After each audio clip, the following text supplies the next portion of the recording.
السلام علیکم ورحمۃ اللہ وبرکاتہ۔ ہماری آج کی اس ویڈیو میں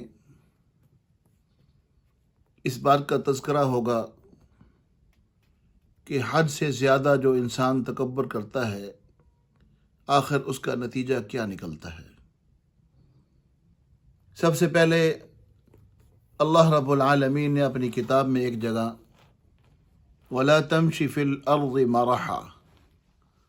اللہ فرماتے ہیں یہ زمین میری ہے، اس پر اکڑ کے چلنے کی ضرورت نہیں ہے، اس لیے کہ اللہ کو تکبر پسند نہیں ہے۔ امام الانبیاء سرور دو عالم صلی اللہ علیہ وسلم کا فرمان ہے، اللہ فرماتے ہیں الکبر ردائی، تکبر میری چادر ہے۔ جو اللہ کی چادر کو ہاتھ ڈالتا ہے اللہ اس کو پاش پاش کر دیتے ہیں۔ تکبر اللہ کو پسند نہیں ہے۔ امام الانبیاء سرور دو عالم صلی اللہ علیہ وسلم کی ایک روایت ہے، حضرت سلمہ رضی اللہ عنہ بیان کرتے ہیں، جو انسان تکبر کرتا رہتا ہے، اکڑتا رہتا ہے، اتراتا رہتا ہے، اپنے آپ کو بلند کرتا رہتا ہے، بلند سمجھتا رہتا ہے اور دوسروں کو حقیر اور ذلیل سمجھتا ہے، اپنے آپ کو بڑا سمجھتا ہے، اللہ کے محبوب صلی اللہ علیہ وسلم فرمایا آخر کار ایسا ہوتا ہے کہ اس کا نام سرکشوں میں اور ظالموں میں لکھ دیا جاتا ہے، یعنی وہ ظالم اور سرکش انسان اللہ کے کاغذوں میں ہو جاتا ہے۔ پھر جو اللہ کا عذاب اور جو مصیبت ان ظالموں اور سرکشوں کے پاس آتی ہے تو اس پر بھی وہ مصیبت آتی ہے، اس لیے کہ یہ اللہ کو پسند نہیں ہے۔ اور قرآن پاک کی آیت کا جو ٹکڑا میں نے پڑھا وَلَا تَمْشِ فِي الْأَرْضِ مَرَحًا، اس کے ساتھ اللہ فرمان إِنَّكَ لَن تَخْرِقَ الْأَرْض، تو زمین پر پاؤں مار کے میری زمین کو پھاڑ نہیں سکتا۔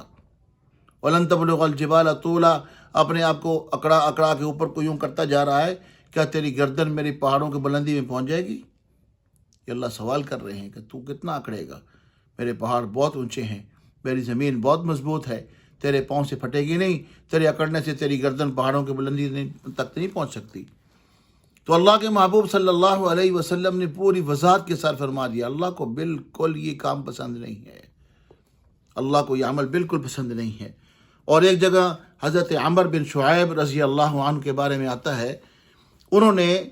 اللہ کے محبوب صلی اللہ علیہ وسلم سے روایت نقل کی ہے کہ قیامت کے دن یہ جو تکبر کرنے والے لوگ ہوں گے نا، اللہ رب العالمین ان کو اتنا چھوٹا ذلیل اور حقیر کریں گے کہ یہ ہمارے گھر میں پھرنے والی کالی چونٹیاں نہیں ہوتی، اس طرح ٹائپ کے اس کے جسم ہو جائیں گے اور شکل آگے انسان والی ہوگی، یعنی چہرہ صورت شکل انسان والی اور جسامت اتنا چھوٹا اللہ بنا دیں گے، جسم اتنا چھوٹا ہو جائے گا چونٹیوں کی طرح اللہ ان کو ایک جگہ پر جمع کریں گے، پھر ان کو جہنم کی طرف ان کو دھکیل دیا جائے گا، ہانکا جائے گا، آخر کار وہ جہنم میں جا گریں گے، اس لیے کہ اللہ کی اس زمین پر انہوں نے تکبر کیا ہے، اپنے آپ کو بڑا سمجھا ہے، تو دوسروں کو انسانوں کو حقیر اور ذلیل سمجھا ہے۔ اللہ کے محبوب صلی اللہ علیہ وسلم نے کہا میرے اللہ کو یہ عمل بالکل پسند نہیں ہے۔ اللہ مالک لم یزل سے دعا ہے، مالک خالق کائنات ہمیں اس مصیبت سے،